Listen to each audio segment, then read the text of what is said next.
Hello and thank you for joining us. I'm Cody Proctor. This is the KREM 2 News Week in Review, where each weekend we bring you the headlines from the past week here in the Inland Northwest. Let's get started with one of the biggest news stories of the past few days. Spokane police say they have a suspect in custody on a temporary warrant for second-degree murder. Spokane police have been on scene all day collecting evidence on this double homicide shooting. Overnight, neighbors woke to the sound of gunshots. I didn't really investigate, I just heard a noise and went back to sleep because there's a lot of random noises around this area. So it wasn't until later this morning Micah Chura learned the gravity of that particular noise. I heard that somebody had been shot across the way last night. It's a little bit close to home, literally. It's right in the, not just in my block, it's on next building over. So Spokane police say officers responded to the North Spokane apartment after multiple 911 calls about a disturbance and shots fired around 11:30 last night. That's when they discovered 2 people dead. The person in the apartment we ended up locating was the one we were looking for from the beginning. Officer Dan Strassenberg says police identified one suspect in a nearby apartment unit. We have video of a man who police took into custody, but we do not know his identity. Detectives had figured what was going on. They entered murder warrants for him into the system. So he is currently in custody on those second-degree murder warrants.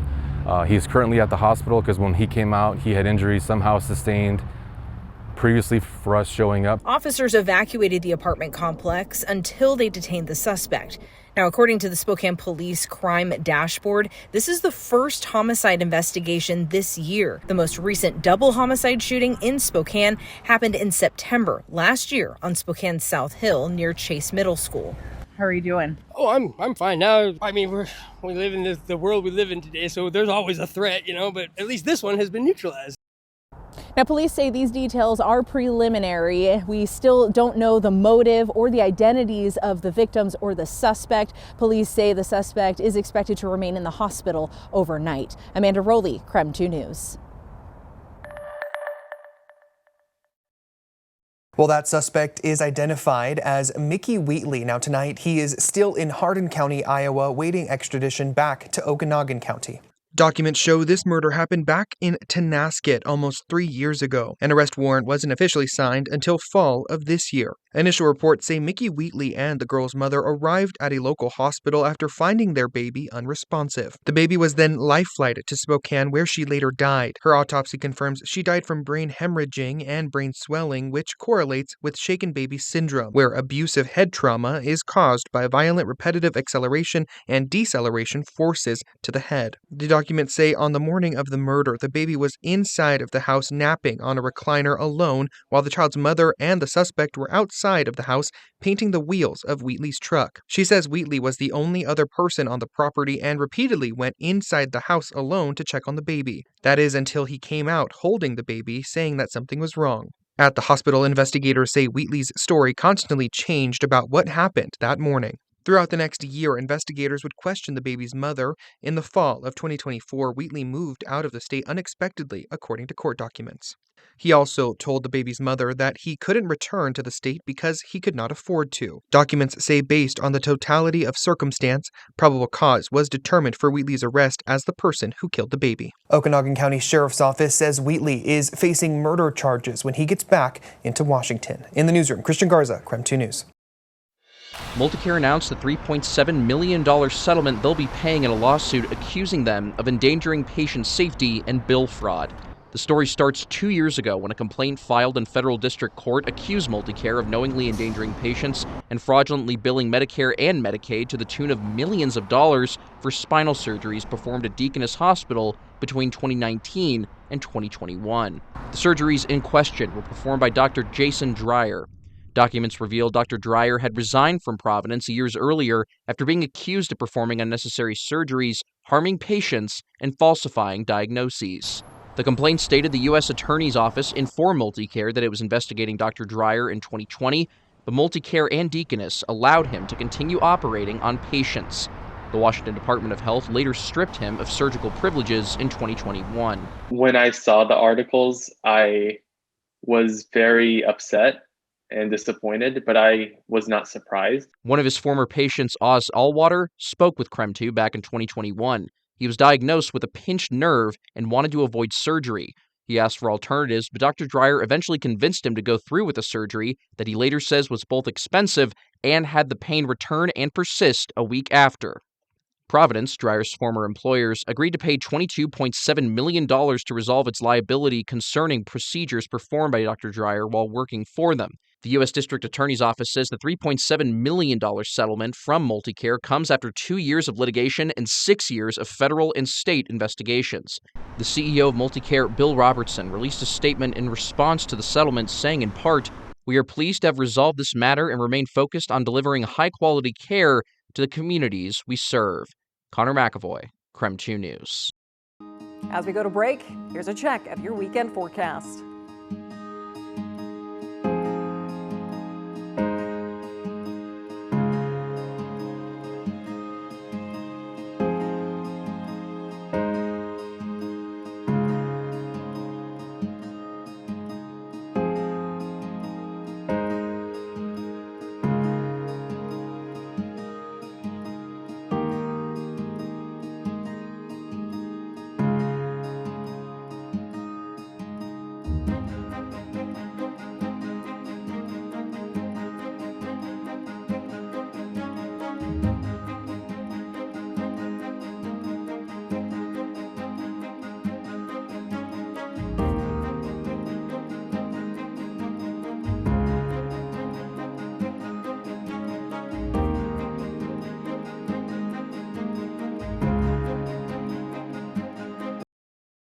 Welcome back to the KREM 2 News Week in Review. It's been a busy week across the Inland Northwest, so let's catch you up on some of the news you might have missed.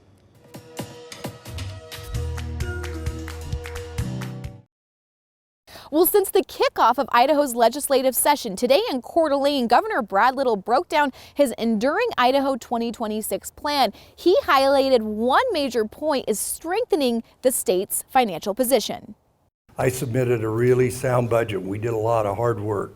We didn't do that lightly. Governor Brad Little emphasizes he wants to strengthen the state's finances. He explains that Idaho's spending has stayed steady over the past 20 years when you look at inflation as well as population growth. Our state spending has been flat. It's not like we're big spenders in Idaho, particularly compared to a lot of our surrounding states. However, the state faces a big challenge. Idaho expects a $50 million budget shortfall in 2026 and over $500 million by 2027. We recently reported that the state will cut agency budgets by 3%. Governor Little said it's a tough balance, and he stressed the need to remain financially responsible while supporting what matters most. If it's going to grow, I've got to have the services needed. Public safety services, education services, roads, all those things that are the proper role of government. We have to fund those things with an increasing populations. Little also discussed in his budget includes roughly $1 billion over 5 years to support rural health care. He continues to oppose Medicaid expansion, and he stressed the need for public safety funding amid Idaho State Police staffing shortages and population growth. Now, today I also asked the governor about a possible 2% cut to funding for public education. Public education is something he has been outspoken about in support of. So when I asked him this, he said he believes legislature is now pulling back on that idea. For now, I'm reporting in Coeur d'Alene. Regan Gallo, KREM 2 News. In a broader search to protect voter privacy, Washington lawmakers are weighing Senate Bill 5892. It guarantees information voters reveal to county elections offices in Washington state stays private. That includes driver's license numbers, social security numbers, and birth dates. This is long protected confidential information that should stay protected in our state. Washington State Senator Marcus Riccelli from Spokane is one of the bill's sponsors. He says this bill's on the table after President Donald Trump sued several states and threatened legal action against Washington State in 2025 for refusing to provide personal voter information from the state's voter database. This, the administration says, was to find nationwide evidence of voter fraud. Senator Riccelli argues those requests need to be centralized toward the Secretary of State as that agency oversees state elections and the elections database. It doesn't matter who's in the White House. This is a federal overreach, and we should do everything in our power and use our states' rights mentality to protect people's sensitive information. Under the bill's guidelines, anyone at the county level proven to have turned over private data receives a Class C felony charge. In Washington state, that's punishable by a fine of up to $10,000 and/or up to 5 years in prison. This sparked opposition from Washington State Senator Jeff Wilson.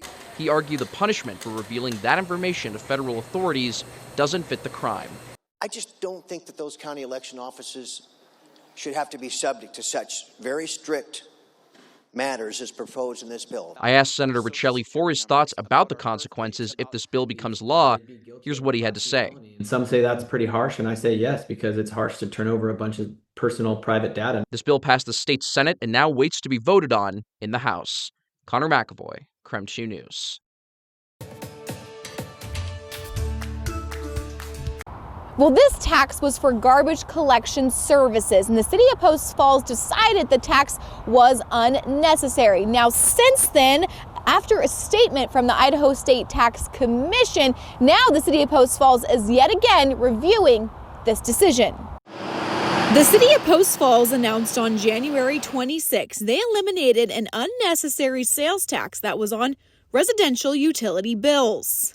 With the help of the Idaho State Tax Commission, the city says they found residents had already paid the use tax on garbage bins at the time of original purchase, meaning the use tax should not come out again on their monthly bill. The city says the tax charge was about 88 cents per month. After removing the tax, households would save $10 to $15 per year. After the announcement was made to remove the tax, I reached out to the Idaho State Tax Commission about the decision. I received an email back stating under more review, the Tax Commission gave the city of Post Falls the wrong opinion. They explained residents cannot get a sales tax refund because the garbage service is actually taxable under Rule 94 of the Idaho Sales and Use Tax Administrative Rules. They also referred me to the city of Post Falls for an update on the tax removal. Now, Post Falls leaders tell me they are now reviewing the status of this tax removal and they will give an update at a later date. Of course, we will continue our coverage when we learn more. For now, I'm in Post Falls, Regan Gallo, KREM 2 News.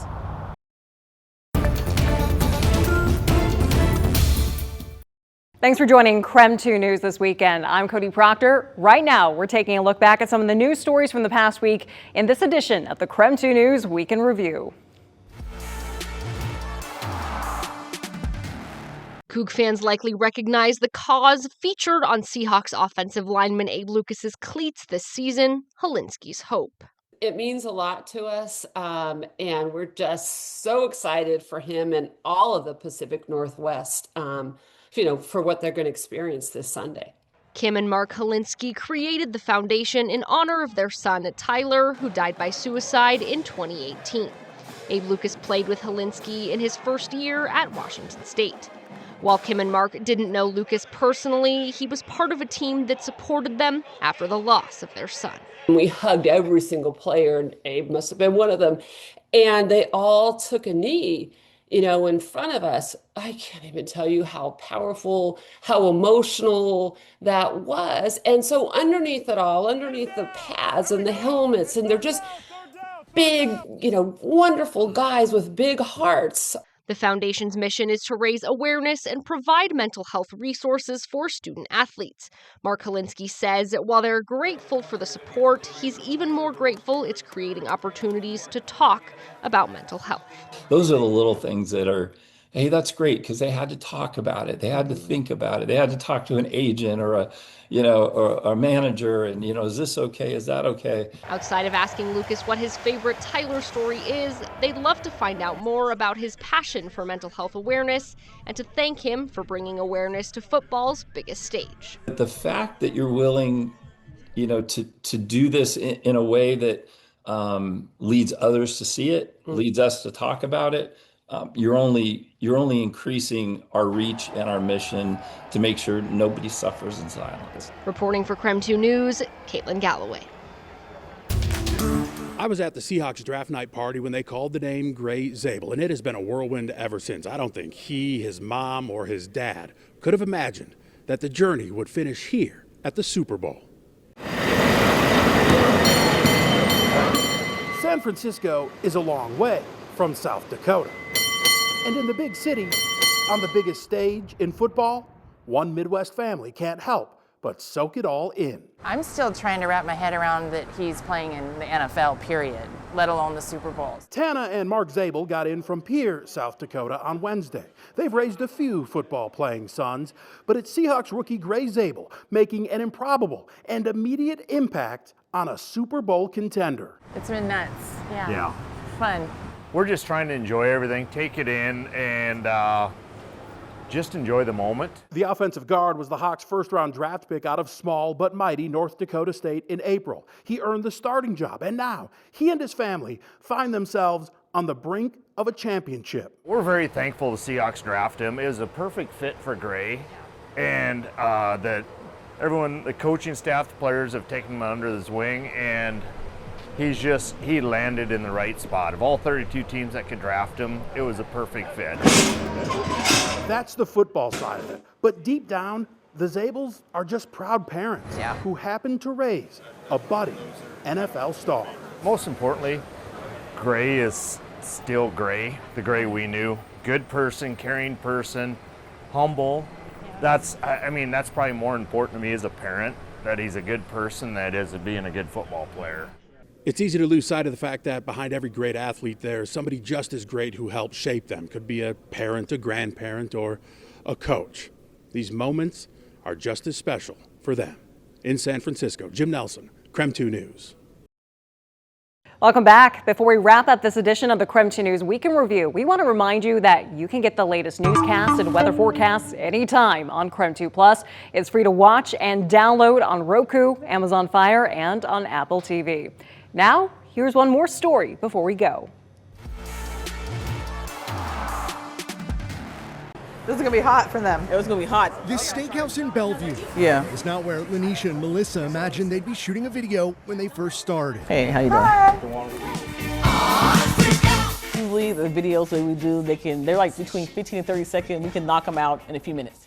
Together, the two grocery store workers have built an audience of more than 700,000 followers on TikTok, winning them over one at a time with their lunch lady dance move. So I started dancing in my living room a long time ago. I needed something to spice it up. So I brought it to work, and me and Melissa just hooked up, and we just made it happen. Apples and bananas. From songs about produce to recently dancing their heart outs for the Super Bowl-bound Seahawks, the Break Room Chronicles, as they're called, clearly resonate.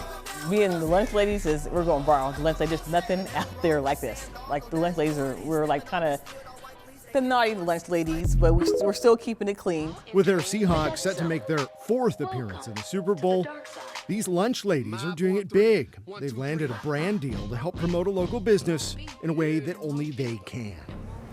I think we killed it. We did a bunch of different scenes with it. The two met at work, a Safeway in SeaTac, and for years have used the break room as a background, rotating out backup dancers and capturing pure joy along the way.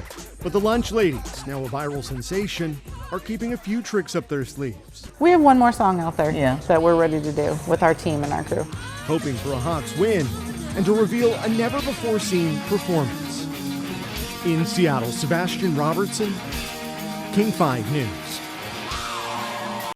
Thank you so much for spending a part of your weekend with us on the KREM 2 News Week in Review. Be sure to keep it here on KREM 2 for more news and weather updates. I'm Cody Proctor. Thanks for watching.